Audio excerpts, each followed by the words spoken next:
खोल दे पंख मेरे कहता है परिंदा, अभी और उड़ान बाकी है, जमी नहीं है मंजिल मेरी, अभी तो सारा आसमान बाकी है। लहरों की खामोशी को समंदर की बेबसी मत समझिए नादान, जितनी गहराई अंदर है बाहर उतना ही तूफान बाकी है। हेलो माय डियर स्टूडेंट्स, तो इसी के साथ स्वागत है आपका अपने YouTube channel new success classes पर। इसी के साथ शुरू करता हूं इस क्लास को, और इस क्लास में मैं आप लोगों के लिए लेकर के आया हूं class 10th math unsolved paper 2020 set 4 M by का क्वेश्चन नंबर 1 सॉल्व करवाएंगे।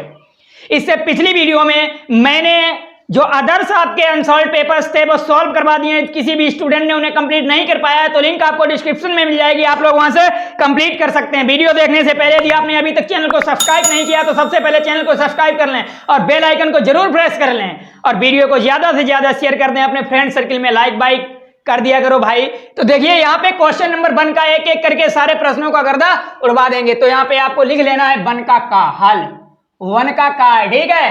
कह रहा है निम्न में से कौन सा सह अभाज्य संख्याओं का एक युग्म है।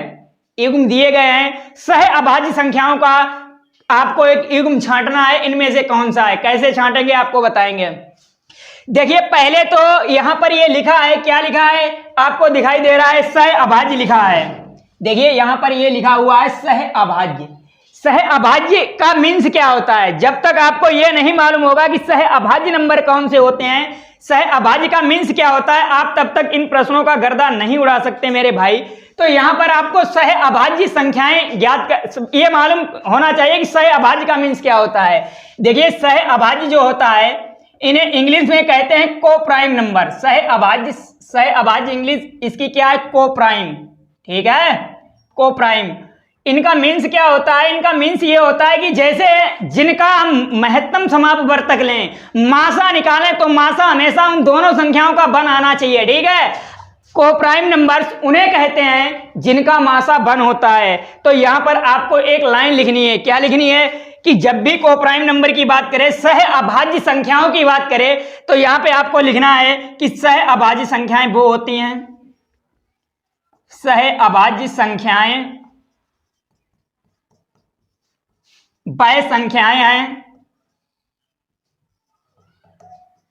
वह संख्याएं हैं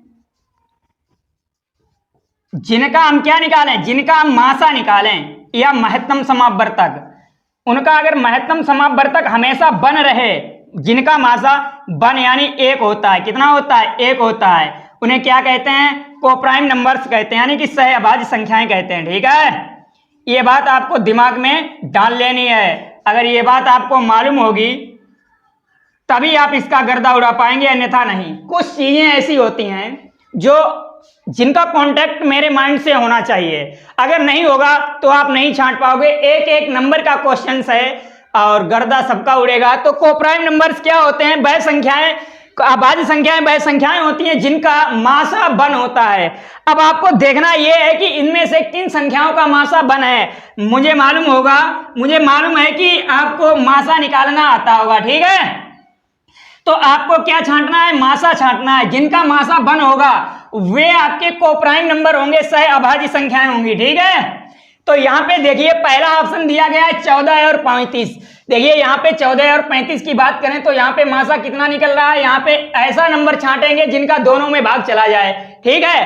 तो सर यहाँ पे 7 है, 7 का भाग दोनों में चला जाएगा, 7 दूनी 14 और 7 पना 35, यानी कि इसका तो मासा 7 आ रहा है। कितना आ रहा है सर, इसका मासा 7 आ रहा है, लेकिन मासा हमें 1 लाना है, 1 क्यों, यानी कि ये तो नहीं हो सकता, ये नहीं हो सकता। क्यों, क्योंकि इनका मासा 7 आ रहा है। अब हम देखेंगे 18 और 25 को, 18 और 25 को। सर मैंने 18 और 25 लिया, ऐसा नंबर छांटना है जिनका भाग दोनों में चला जाए, यानी कि 18 में भी चला जाए और 25 में भी भाग चला जाए। सर ऐसा तो कोई नंबर नहीं मिल रहा है कि दोनों में जिनका भाग चला जाए। इट मीन्स इसका मासा क्या है, 1 है, क्योंकि 1 ही एक ऐसा नंबर है जिनका दोनों में भाग तो चला जाएगा, लेकिन वो नंबर उतने ही आएंगे ना। तो जिनका मैंने बताया मासा 1 होता है उन्हें क्या कहते हैं, को प्राइम नंबर कहते हैं। तो it is the right answer, it is the right answer. अब हम ऑप्शन 3 में देखेंगे, आगे भी तो चेक करेंगे, पता नहीं कौन सा सही हो, अन्य भी ऐसे नंबर्स दिए गए हों जिनका मासा 1 हो। तो देखिए आगे आपका कौन सा दिया गया सर, 31 और 93 दिया गया है। इन देखिए 31, इनमें एक नंबर है 31 ऐसा जिनका दोनों में भाग चला जाएगा। तो देखिए 31 एकन 31 31 93, यानी कि इसका मासा कितना हो गया सर 31 हो गया। इट मीन्स ये भी क्या है आपके कोप्राइम नंबर नहीं है। क्यों? क्योंकि मैंने बताया था कोप्राइम नंबर वही होते हैं जिनका मासा 1 होता है। यहाँ पर कितना है सर 32 और 64 है, इसे भी देख लीजिए सर 32 और 64, 32 और 62 कितना है 32 और 62 है, ठीक है 32 और 62 है सर। इनका ये 2 से कट रहे हैं सर, 16 दूनी 32, 2 3 6 2 एकन 2, यानी कि इनका मासा 2 है। कितना है 2 है। इट मीन्स ये भी आपका क्या है कोप्राइम नंबर नहीं है, सहभाज्य संख्या नहीं है। एक ही ऑप्शन सही है, सेकेंड ऑप्शन। क्यों? क्योंकि इन्हीं का मासा 1 आ रहा है, ठीक है। तो इस तरह से आपको ऑप्शन चेक करने हैं और एक एक नंबर के क्वेश्चन हैं, ठीक है। अगला क्वेश्चन क्या है आप लोग पढ़ लीजिए, उसका भी गर्दा उड़ा देंगे, ठीक है। तो अगला क्वेश्चन आपको पढ़ना है, कौन सा है और ध्यान से पढ़ना है, ठीक है।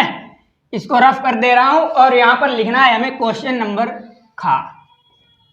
क्वेश्चन नंबर खा की ये बारी नहीं करनी है, इसके साथ कोई यारी। कह रहा है एक बिंदु है, एक बिंदु जो बिंदुओं 7, -6 और 3, 4 को मिलाने वाली रेखाखंड को 1:2 के अनुपात में अंतः विभाजित करनी है। तो बिंदु संबंधित हैं, कह रहा है प्रथम चतुर्थांश से संबंधित हैं, द्वितीय चतुर्थांश से संबंधित हैं, तृतीय चतुर्थांश से संबंधित है या फिर चतुर्थ चतुर्थांश से संबंधित हैं।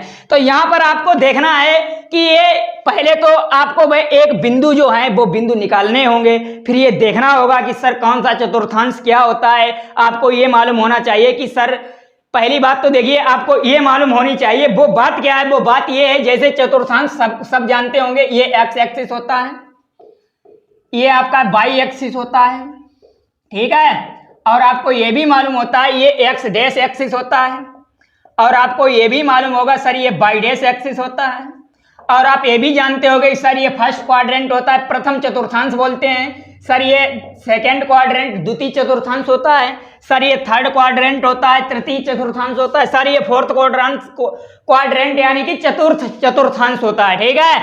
लेकिन जो प्रथम चतुर्थांश होते हैं इनमें एक्स और वाई दोनों की यानी कि वैल्यू पॉजिटिव होती हैं। क्या होती हैं? पॉजिटिव। सर यहाँ पे प्लस और प्लस आएगा, ठीक है। यहाँ पे सर यहाँ पे एक्स का मान इधर, यहाँ पे एक्स और वाई दोनों पॉजिटिव होते हैं, दोनों पॉजिटिव होंगे। यहाँ पे सर एक्स का मान निगेटिव होता है, वाई का पॉजिटिव होता है, यानी माइनस प्लस आएगा।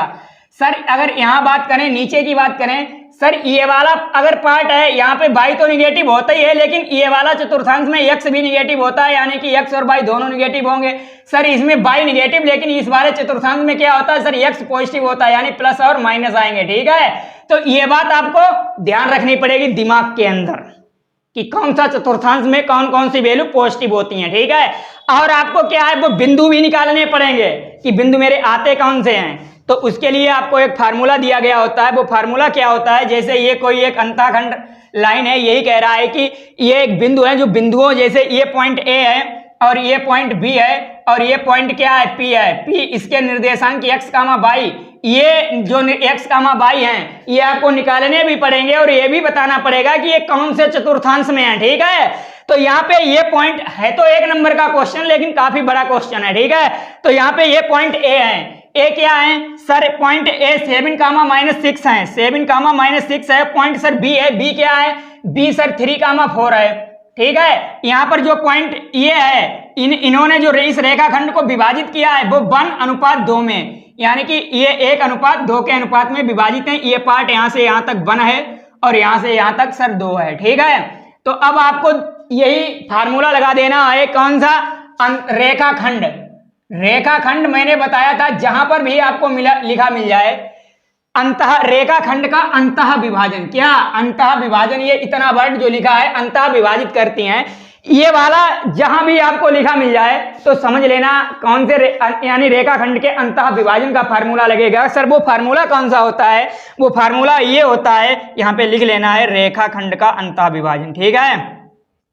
रेखाखंड का अंतः विभाजन का जो सूत्र होता है वो ये होता है sir P x comma y बराबर क्या होता है सर, ये m1 होता है। जब m1 होगा तो x2 आएगा, ठीक है, प्लस m2 जब करेंगे तो x1 आएगा, यानी सिमेट्री लगती है। क्या लिखती है, सिमेट्री।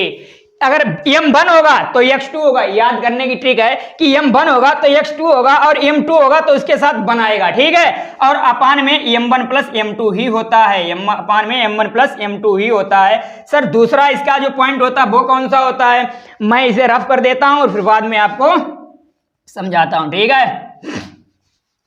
तो आप लोगों को समझते रहना है। सर अगला जो पॉइंट होता है वो ये होता है कि m1 y2 होता है, m1 होगा तो y2 आएगा, जब m2 आएगा तो y1 आएगा साथ में लेकर के, अपान में m1 प्लस m2 होता है, ठीक है। यानी कि m1 प्लस m2 दोनों के अपान में होता है। और यही आपको क्या करना है, यही आपको क्या करना है सर, यही वाले जो बिंदु हैं वो आपको निकालने हैं, जो x, y हैं। सर ये तो पॉइंट A था, ये पॉइंट B था, ये में मुझे पता है 3, 4 है, और ये आपको पता है 7, -6 है। इसे आप क्या करना, ये 1:2 के अनुपात में विभाजित है, यानी कि ये m1 है और ये m2 है। इसे आप x1 मान लेना, इसे y1 मान लेना, इसे x2 मान लेना, इसे y2 मान लेना। सर इसे x1 y1 x2 y2 मान लिया और ये m1 m2 है, ठीक है। और ये px, y जो ये पॉइंट जो आएंगे, मतलब ये वाला पॉइंट जो 1/2 के अनुपात में विभाजित किया गया है, तो इसका जो रेशियो होगा वो क्या निकलेगा, ठीक है। x, y की वैल्यू क्या निकलेगी, तो यहाँ पे आपको यही करना है कि px, y बराबर, सर m1 क्या है, सर m1 का मान 1 है,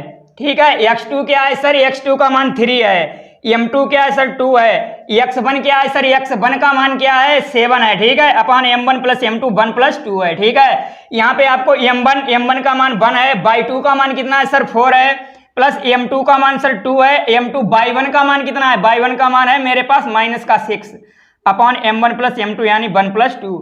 यही फार्मूला आपको लगा देना है, लगाने के बाद इसकी तुलना कर देना है और बस आंसर आपका आ जाएगा, ठीक है।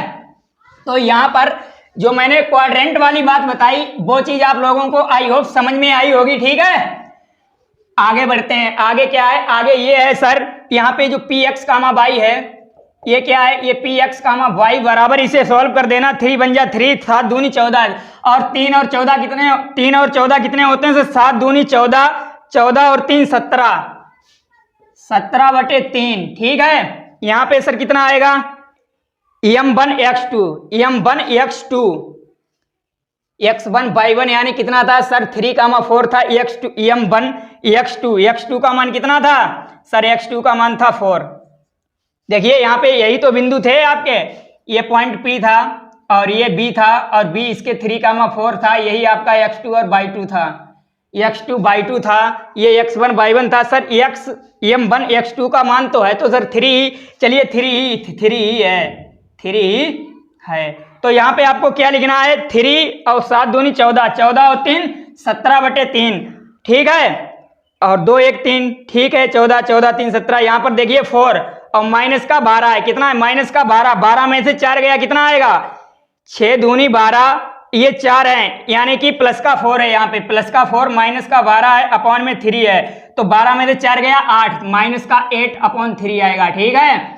अब ये px, y के बिंदु आए, अब ये देखने हैं कि ये आपको कौन से चतुर्थांश में मिलेंगे, ये आपके कौन से चतुर्थांश में एडजस्ट करेंगे, स्थित करेंगे, या कौन से चतुर्थांश में लाई करेंगे।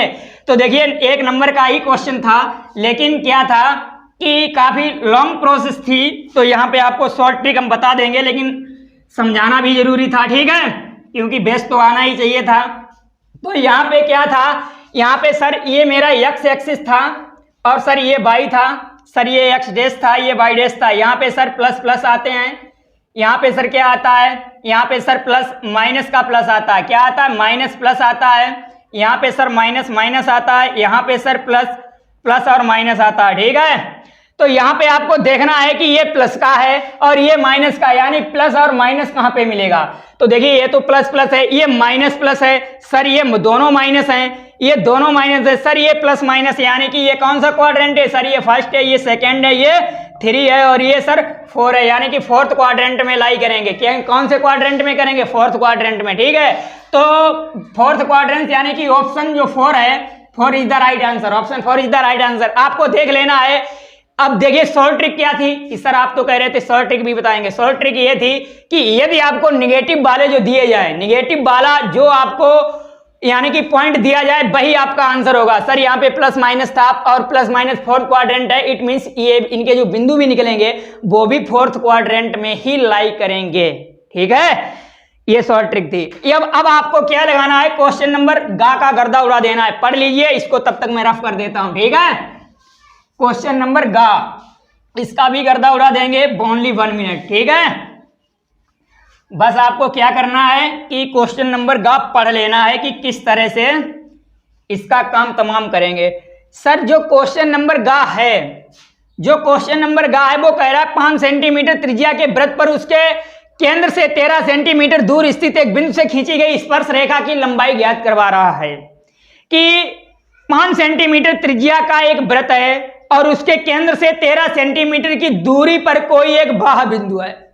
उस बाह्य बिंदु से वृत्त पर खींची गई स्पर्श रेखा की जो लंबाइयां हैं, लंबाई है वो ज्ञात करनी है। कैसे, ये कह रहा है जैसे ये 5 सेंटीमीटर त्रिज्या का कोई एक वृत्त है जिसका ये केंद्र O है और इसका केंद्र O है, इसकी रेडियस कितनी है, 5 सेंटीमीटर की है। ठीक है, कह रहा है 5 सेंटीमीटर त्रिज्या के वृत्त से, तो त्रिज्या की जो मतलब त्रिज्या है ये 5 सेंटीमीटर है और इसका कोई एक बाहरी बिंदु यहाँ से यहाँ तक 5 और यहाँ से यहाँ तक ये टोटल कितना है, यहाँ ये बाहरी बिंदु है और यहाँ से यहाँ तक की जो दूरी है वो इसने दे रखी है। कितनी है सर, यहाँ से यहाँ तक की जो पूरी दूरी है वो सर है मेरे पास 13 सेंटीमीटर है। ठीक है, 13 सेंटीमीटर है। कह रहा है कि वृत्त के बाह्य बिंदु से वृत्त पर जो स्पर्श रेखाएं ये खींची जाती हैं, ये इनकी लंबाइयां आपको ज्ञात करनी है। ठीक है, इनकी लंबाइयां आपको ज्ञात करनी है। तो कैसे ज्ञात करोगे वो हम आपको बताएंगे, वो बताएंगे कैसे ज्ञात करोगे। जैसे यहां पर ये वृत्त की स्पर्श रेखाएं हैं और आपको मालूम होता है कि वृत्त के बाह्य बिंदु से खींची गई स्पर्श रेखा पर क्या करते हैं कि केंद्र से मिलाने वाली रेखा स्पर्श रेखा पर लंब होती है। किसी वृत्त के केंद्र से स्पर्श रेखा को मिलाने वाली रेखा स्पर्श बिंदु पर लंब होती है। ठीक है, तो ये लंब होगी, यानी कि ये 90 डिग्री का एंगल बनेगा। अगर ये इस पर खींच देंगे तो ये भी 90 डिग्री का एंगल बनेगा। और आपको मालूम है कि ये वृत्त की त्रिज्या यहाँ से यहाँ तक 5 सेंटीमीटर की है, तो ये भी वृत्त की त्रिज्या है, ये भी, ये सारी क्या है, ये वृत्त की है तो त्रिज्या, यानी कि ये भी 5 सेंटीमीटर की होगी, ये भी और ये भी 5 सेंटीमीटर की होगी। और यहाँ पर आपको ये दूरी आपको ज्ञात है, कितनी है सर, ये 13 है और ये वाली ज्ञात करवा रहा है, ये वाली ज्ञात करवा रहा है कितनी होगी। सर हम ये जानते हैं कि 90 डिग्री ये है, यानी कि आपके पास जो त्रिभुज बना है वो इस टाइप का बना है, वो इस टाइप का बना हुआ है, ये त्रिभुज बना हुआ है। और ये कह रहा है कि ये बाहरी पॉइंट है P और इसे आप अगर कोई पॉइंट दे देना, क्या सर, इसे पॉइंट Q, इसे A दे दिया। ठीक है, तो आप इसे A दे देना, इसे आप O दे देना। ठीक है सर, ये इस पर क्या है 90 डिग्री यानी कि लंब बनाती है। और आप जानते हो कि सर 90 डिग्री के जो सम्मुख होता है वो क्या होता है सर, वही कर्ण होता है मेरा, क्या होता है, कर्ण। और सर इसके जो 90 डिग्री का जो आधार, यानी कि आधार कौन सा होता है, और 90 डिग्री के सम्मुख तो कर्ण होता है, क्या होता है, कर्ण होता है। और जो इसका आधार, जो मतलब ये वाली रेखा होगी, ये इसका आधार होगी। क्यों आधार क्यों होगी, क्योंकि जैसे ये होता है, क्या होता है कि आपने पढ़ा होगा कि सर ये 90 डिग्री होता है, इसके सम्मुख ये कर्ण होता है और जो आधार होता है वो ये होता है। क्यों होता, अगर यहाँ पर न्यून कोण दिया होता, मुझे कोई कोण दिया होता तो हम जानते हैं कि न्यून कोण के सम्मुख ये कर्ण लंब होता है, क्या होता है, लंब। लेकिन यहाँ पर ये नहीं दिया गया है, यहाँ पर ये नहीं दिया गया है। तो आधार आपको मालूम होता है, आधार आप लोग जानते हो, क्या जानते हो, जैसे आपको बताएंगे आधार आप जानते हो कि ये कोई एक क्या है, मीनार है। और यहाँ से आप जब कोई बिंदु देख रहे हो, यहाँ से ये कोई बिंदु आप देख रहे हो तो मतलब मीनार की ये चोटी देख रहे हो यहाँ से, तो यहाँ से मीनार की चोटी ये जो दूरी, यानी कि फिर मीनार के आधार से और जहाँ से देखो तो ये दूरी, ये 90 डिग्री का एंगल बनता है और ये आधार होता है और इसके सम्मुख ये कर्ण होता है। ठीक है, तो यानी कि आधार कौन सा होगा सर, आधार ये होगा। क्यों, क्योंकि सर मैं यहाँ से देख रहा हूँ, ये सेम उल्टा है, इसका अगर उल्टा कर दें तो यही बन जाएगा, ये कर्ण होगा, ये आधार, ये क्या हो जाएगा, लंब हो जाएगा। सर पाइथागोरस प्रमेय लगा देना, क्योंकि हम जानते हैं ये 5 दी गई है और ये आपको 13 दी गई है, कितनी आएगी, ये सर कर्ण का वर्ग। देखो पहले हम तो जानते हैं कि सर 5, 12, 13 ये क्या होते हैं, ये ट्रिपलेट्स होते हैं। यानी कि अगर ये 5 है, ये 13 है तो ये 100% 12 आएगी, क्या आएगी, 12 आएगी। लेकिन आपको प्रूफ करके भी दिखा देते हैं, ये तो थी डायरेक्ट ट्रिक। इस तरह से आप इसका क्वेश्चन का गर्दा उड़ा सकते हो, यानी कि ये वाला option third is the right answer. लेकिन आपको क्या पाइथागोरस प्रमेय लगानी है। पाइथागोरस प्रमेय क्या होती है सर? कर्ण का वर्ग। कर्ण क्या है सर? ओडी। ओडी का वर्ग। कर्ण का वर्ग क्या है? कर्ण ओडी है। लंब का वर्ग सर, लंब कितना है? ओए। ओए का वर्ग, ठीक है। और कह रहा है सर आधार कितना है? एडी का वर्ग प्लस एडी का वर्ग। और यहां पे क्या करना है आपको? ओडी दे रखा है 13 का वर्ग बराबर ओए 5 का वर्ग है प्लस एडी सर आपको ज्ञात करना है, ठीक है। मैंने कहा ज्ञात कर देंगे। 13 का वर्ग 169 होता है, 5 का वर्ग 25 होता है प्लस एडी का वर्ग हो जाएगा, ठीक है। यहाँ पर सर 169, ये 25 इधर आएगा माइनस का हो जाएगा बराबर एडी का वर्ग हो जाएगा, ठीक है। यहाँ पर 169 से 144 बचेगा बराबर ये एडी का वर्ग हो जाएगा। यहाँ पे सर क्या होगा कि जो एडी का वर्ग होगा वो सर होता है ये 144 12 का वर्ग होता है, स्क्वायर से स्क्वायर कैंसिल हो जाता है सर। जो एडी निकल के आया वो 12 सेंटीमीटर निकल के आया। देखिए यही तो एडी ज्ञात करवा रहा था। और यही क्या है? यही वृत्त की क्या है? यही तो इसकी स्पर्श रेखाएं थी। और आपको मालूम होता है कि वृत्त की स्पर्श रेखाएं ये दोनों आपस में बराबर होती हैं। आपके पास एक थ्योरम आपने प्रूफ की होगी कि एपी बराबर ये क्या, अगर इसे पॉइंट क्यू दे दिया जाए एपी बराबर पी क्यू। क्यों होता है बराबर? क्योंकि वृत्त के बाह्य बिंदु पी से वृत्त के किसी बाह्य बिंदु पी से वृत्त पर खींची गई स्पर्श रेखाओं की त्रिज्याएं बराबर होती हैं। ये आपकी थ्योरम है, वहां से आप जानते हो कि एपी बराबर पी क्यू ये क्या होती हैं? दोनों आपस में बराबर होती हैं। यानी कि ये 5 है, ये कितनी 12 है तो ये भी कितनी होगी? 12 ही होगी, ठीक है। तो इस तरह से आप इसका गर्दा उड़ा सकते हो। क्वेश्चन नंबर घ की ये बारी नहीं करनी, इसके साथ कोई यार इसका भी गर्दा उड़ेगा। क्वेश्चन नंबर घ पढ़ लेना है, ठीक है। और तब तक मैं क्या करता हूं, इसको रफ कर देता हूं। क्वेश्चन नंबर घ सिंपल क्वेश्चन है, ट्रिग्नोमेट्री से रिलेटेड है। आपने बहुत अच्छी तरह से ट्रिग्नोमेट्री पढ़ी होगी, बहुत अच्छी तरह से कोई ट्रिग्नोमेट्री पढ़ी होगी। तो यहां पे आपको देख लेना है। क्वेश्चन नंबर है घ। हाँ तो देखिए क्वेश्चन नंबर है आपका घ क्वेश्चन नंबर, इसका भी गर्दा उड़ेगा। तो यहां पे आपको लिख लेना है क्वेश्चन नंबर घ। क्या कह रहा है? कह रहा है कि यदि x tan 45 को 60 डिग्री बराबर sine 60 degree into cot 60 degree, तो कह रहा है x का मान ज्ञात कीजिए। तो यहां पे आपको लिख लेना है दिया है। क्या है? दिया है। दिया क्या है sir? x tan 45 degree cos 60 degree बराबर sine 60 degree into cot 60 degree, यही तो दिया गया है। x का मान ज्ञात करवा रहा है। यहां पर इस क्वेश्चन को सॉल्व करने से पहली बात तो आपको ये मालूम होगा ट्रिग्नोमेट्रिक क्वेश्चन है और ट्रिग्नोमेट्री में आपने महारत हासिल की होगी। और जो जिस पर महारत हासिल कर लेता उसे महारथी कहते हैं। तो यानी कि आप ट्रिग्नोमेट्री के बादशाह हैं, ये चीज हम जानते हैं। क्यों? क्योंकि आपने पूरी साल ट्रिग्नोमेट्री तो पढ़ी है। तो यहाँ पे आपको मालूम होगा कि sine 60 degree, cos 60 degree, cot 60 degree और टेन 45 डिग्री सारे जो वैल्यूज हैं इनके मान मालूम होंगे। लेकिन यहाँ पर क्या है कि जब आप इनका मान रख दोगे तो इनका जो यानी कि आंसर आए, जो रूट में वैल्यूज रखोगे, सॉल्व करने में प्रॉब्लम होगी। तो हम क्या करते हैं, इसे क्यों ना सरल से सरल तरीका अपनाते हैं, सरल बनाते हैं। तो सरल देखिए कैसे बनाते हैं, वो चीज आपको सीखनी है। यहाँ पे देखिए x tan 45 डिग्री का मान 1 होता है, आपने लिख लिया। यहाँ पे क्या है? cos 60 डिग्री, cos 60 डिग्री बराबर sin 60 डिग्री। इसे तोड़ देते हैं, आपने पढ़ा होगा क्या है सर? cot थीटा बराबर क्या होता है sir? cos theta upon sin theta, ठीक है, अपॉन sin थीटा। लेकिन यहाँ पर जब 60 डिग्री रखेंगे तो यहाँ पे भी 60 आएगा, यहाँ पे भी 60 आएगा। तो यहाँ पर क्या हो जाएगा? यहाँ पर cos 60 degree upon sin 60 degree, ठीक है। यहाँ पर इस साइन से ये साइन आपको दिखाई पड़ रहा होगा, कैंसिल हो रहा है। और इस cos 60 डिग्री से cos 60 डिग्री भी कैंसिल हो रहा है। यहाँ पर x का 1 में मल्टीप्लाई करेंगे 1 ही आएगा, यहाँ से 1 निकलेगा। तो देखिए कितना सिंपल, कितना अच्छा क्वेश्चन बना, ठीक है। आप वैल्यूज रख के सॉल्व करते तो दिक्कत होती ना। तो यहाँ पे आप देख लेना है ऑप्शन में, यहाँ पे देखिए ऑप्शन 1 में ही आपको 1 दिया गया है, यानी कि option 1 is the right answer. Option 1 is the right answer. अब देखिए क्वेश्चन नंबर रहा है, इसका भी गर्दा उड़ेगा। किस तरह का उड़ेगा यहाँ पे आपको लिख लेना है क्वेश्चन नंबर रहा, ठीक है। और आप लोगों को पढ़ लेना है कि क्वेश्चन नंबर रहा जो है वो क्या कह रहा है। थोड़ा लैंग्वेज जटिल है लेकिन क्वेश्चन सिंपल है, थोड़ी लैंग्वेज जटिल है लेकिन क्वेश्चन सिंपल है। रहा क्या कह रहा है, तो यहाँ पे आपको लिख लेना है रहा क्या कह रहा है। कह रहा है कि एक कार में 2 वाइफर हैं, ठीक है, जो एक दूसरे को कहीं पर भी वाइफर आच्छादित नहीं करते हैं। यदि वाइफर की पत्ती की लंबाई 8 सेंटीमीटर हो तो कह रहा है कि तो उसका क्षेत्रफल ज्ञात कीजिए। क्या कह रहा है? क्षेत्रफल। देखिए आपने गाड़ी देखी होगी, जितनी भी गाड़ी होती हैं सबके आगे शीशे में वाइफर लगे होते हैं। वो वाइफर जब पानी आनी बरसता है तो शीशे को साफ क्लीन रखने के लिए लगाए जाते हैं और उन्हें चला दिया जाता है। अंदर एक बटन होती है, उसी से चलते हैं, जो कि शीशे को क्लीन रखते हैं ताकि हमें आगे की वस्तुएं जो वाहन है वो दिखाई पड़ते रहें और कहीं कोई दुर्घटना ना हो। आपने देखा होगा जब दोनों वाइफर साथ साथ में चलते हैं तो वो कहीं पर भी एक दूसरे को आच्छादित नहीं करते हैं। सेम वही कंडीशन है यहाँ पे, ठीक है।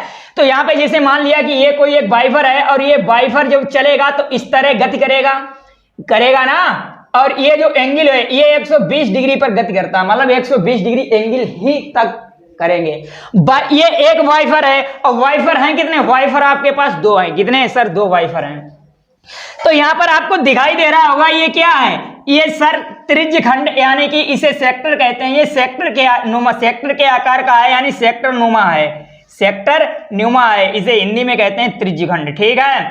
और आपको मालूम है कि त्रिज्य खंड के क्षेत्रफल का फार्मूला क्या होता है? सर त्रिज्य खंड का जो क्षेत्रफल होता है, यहाँ पे आपको लिख लेना है, त्रिज्य खंड का क्षेत्रफल क्या होता है? सर त्रिज्य खंड का जो क्षेत्रफल होता है वो थीटा बटे 360 डिग्री और इंटू पाई आर स्क्वायर होता है। यहाँ पे जो ये है इसकी आपको त्रिज्या दी गई है, पत्ती की लंबाई दी गई है, वो 8 सेंटीमीटर है, ठीक है। यहाँ पे ये एक है, लेकिन आपके पास दो त्रिज्य खंड बनेंगे। क्यों? क्योंकि दो पत्तियां हैं। तो इस जो फार्मूले में दो का मल्टीप्लाई कर देना, थीटा की वैल्यू रख देना। सर थीटा की value 120 degree upon 360 degree into pi R square है, ठीक है। इसे कैंसिल कर देना। देखिए कैंसिल करेंगे तो हम 12 एकन 12, 12 तियां 36, इस जीरो से जीरो कैंसिल। यहां पर सर 2 1 जा 2 अपॉन 3 पाई आर स्क्वायर आया, ठीक है। तो यही इसका क्या हो गया? Right answer. ये क्षेत्रफल का राइट आंसर है त्रिज्य खंड का, यानी कि जो सेक्टर जो पत्ती लगी हुई है वाइफर के दो पत्तियों का जो क्षेत्रफल है वो कितना है? 2/3 पाई आर स्क्वायर। आपको ऑप्शन में चेक करना है कहां पर दिया गया है। सर ऑप्शन 1 में तो है नहीं, 1/3 पाई आर स्क्वायर, ये 2/3 पाई आर है। इट मीन्स ये भी गलत है सर, ये भी गलत है, 1/3 है। ये देखिए फोर्थ है 2/3 पाई आर स्क्वायर, यानी 4 is the right answer, 4 is the right answer. अब क्वेश्चन नंबर 4 क्या है आपके पास? चा। तो भाई चा भी पढ़ लेना है, इसका भी गर्दा उड़ा देंगे। लास्ट क्वेश्चन है, टाइम ज्यादा लेना नहीं है, डायरेक्ट मुद्दे की बात करते हैं। मुद्दा क्या है आप लोगों को मालूम ही होगा। मुद्दा क्या है आप लोग जानते ही होंगे कि मुद्दा क्या है। मुद्दा ये है सर, एक सामान्य वर्ष में 53 रविवार होने की प्रायिकता क्या है? सर सामान्य वर्ष की बात कर रहा है क्वेश्चन। सर हम जानते हैं कि एक सामान्य वर्ष में 365 दिन होते हैं और एक लीप वर्ष में 366 दिन होते हैं सर। और सामान्य वर्ष है तो 365 आएंगे, जायज सी बात है। तो यहाँ पे देखना 365 दिन है सर, 53 रविवार होने की प्रायिकता। सर एक रविवार में 7 दिन होंगे, 365 दिनों में कितने रविवार होंगे? सर 7 का अगर इसमें भाग लगा दें तो हमारे पास रविवार निकल आएंगे, मतलब टोटल सप्ताह कितने होंगे वो निकल आएंगे, ठीक है। 53वां जो रविवार होगा, रविवार होने की प्रायिकता पूछ रहा है। तो यहाँ पे देखिए जब हम 7 का भाग देंगे कितना आएगा? 5 बार जाएगा, 35 आएगा। यहाँ पे सर 1 बचेगा, यहाँ पे 5 ले लेंगे, 5 7 दूनी 14 आ जाएगा, यहाँ पे 1, यानी कि जो 1 आया शेष, जो 1 आया रविवार होने की प्रायिकता पूछ रहा है। तो ये रविवार भी हो सकता है, सोमवार भी हो सकता है, मंगलवार भी हो सकता है, गुरुवार भी हो सकता है, जिसका दूसरा नाम बृहस्पतिवार है, ठीक है। शुक्रवार भी हो सकता है और शनिवार भी हो सकता है। तो यहाँ पे हम देखना ये है कि ये तो एक ही दिन है, लेकिन ये यार कोई सा भी हो सकता है, ये तो हमें क्लियर नहीं मालूम है कि ये कौन सा दिन है, ठीक है, क्लियर नहीं बता सकते। तो यहाँ पे कुल परिणाम कितने हो गए? यानी कि कुल सर 7 हो गए। क्यों? क्योंकि 7 दिन होते हैं सर, कुल दिन कितने हो गए? यानी कि कुल संभव यानी कि कुल परिणाम कितने हो गए? सर कुल परिणाम मेरे पास हो गए हैं, सोमवार भी होगा, मंगलवार भी होगा, सर बृहस्पतिवार भी होगा, बुधवार भी होगा, बृहस्पतिवार भी होगा, ठीक है। बृहस्पतिवार यानी कि गुरुवार, बृहस्पतिवार भी होगा सर, शुक्रवार भी होगा, शनिवार भी होगा और सर रविवार भी होगा, ठीक है। कौन सा होगा? रवि। ये दिन आपके पास हो सकते हैं 7। तो ये कुल परिणाम कितने हो गए सर? कुल परिणाम यानी कि सभी संभव परिणाम जिसे बोलते हैं वो कितने हो गए सर? वो हो गए कुल परिणाम, यानी कि सभी संभव परिणाम कह सकते हैं। तो यहाँ पे आपको लिखना है सभी संभव परिणाम। कितने हो गए सर? सभी संभव परिणाम हो गए 7। ठीक है। और अनुकूल परिणाम कितना था? अनुकूल, जिसकी प्रायिकता ज्ञात करनी होती वही अनुकूल होता है। सर वो तो मेरे पास एक ही था। अनुकूल परिणाम कितने थे सर? अनुकूल परिणाम 1 था। अनुकूल परिणाम 1 था। अब इनकी प्रोबेबिलिटी ज्ञात करेंगे पीई, इसे पीई से लिखते हैं सर। ये प्रोबेबिलिटी का जो फार्मूला होता है NE/NS होता है सर। जो NE होता है ये अनुकूल परिणाम होते हैं, NS सभी संभव परिणाम होते हैं सर। अनुकूल परिणाम 1 है, सभी संभव परिणाम 7 है, यानी कि सर जो प्रोबेबिलिटी निकली है पीई निकली है वो 1/7 है। ठीक है। तो इस तरह से क्या करना है, आपको गर्दा उड़ा देना है और एक एक क्वेश्चंस को सॉल्व कर सकते हैं। तो यहाँ पे ऑप्शन देगा 2/7, 3/7, यानी कि 1/7। Option 3 is the right answer. Option 3 is the right answer. तो ये थी आज आपकी क्लास। किसी भी स्टूडेंट को कोई दिक्कत हो, प्रॉब्लम हो, if you have any problem tell me now just again. ठीक है, on comment section. So we are very happy to try to understand this questions. ठीक है, मिलते हैं अपनी अगली वीडियो में, और वीडियो को अंत तक पूरा देखने के लिए धन्यवाद। Thank you very much, so much. आनंद रहो, खुश रहो।